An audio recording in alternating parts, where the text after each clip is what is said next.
Jodie Ginsberg is the chief executive of the Committee to Protect Journalists. She joins us now live from New York. Jodie, thanks for being with us on Al Jazeera. This decision taken by the Palestinian Authority to suspend Al Jazeera from broadcasting in the occupied West Bank, what's the response from the Committee to Protect Journalists?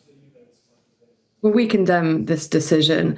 It's vital that we have news outlets like Al Jazeera reporting on what's happening, not just inside Gaza, but inside the West Bank.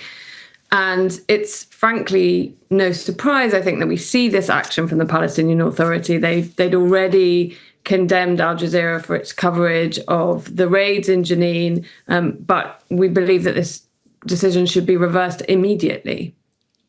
And Jodie, if you could just speak to us, please, about what this all means in the larger context of just how much more dangerous it has become these days for journalists in the region and also around the world. Well, it's really disturbing for us to see this action from the Palestinian Authority. They're no strangers to this kind of censorship. We've seen them in the past ban and shut down news websites, arrest journalists, security forces have assaulted journalists.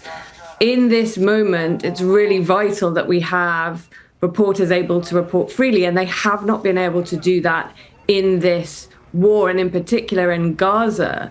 This ban affects the West Bank, but what we've seen in particular, and we know this, Al Jazeera unfortunately knows this well, is intense censorship of journalists covering what's happening inside Gaza and the Israel-Gaza war. We've seen an unprecedented number of killings. It looks like 2024 will be the highest number of killings that CPJ has ever documented. We've been doing this work for 30 years. 2/3 of those killings were at the hands of Israel.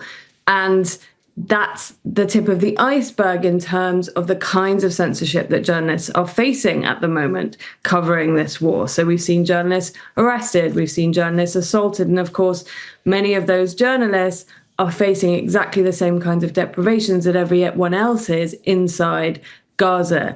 It is an incredibly difficult situation in which to operate, and this kind of action, this kind of banning of Al Jazeera just makes it even harder. All right, Jodie Ginsberg, chief executive of the Committee to Protect Journalists, thank you so much for joining us here on Al Jazeera. Make sure to subscribe to our channel to get the latest news from Al Jazeera.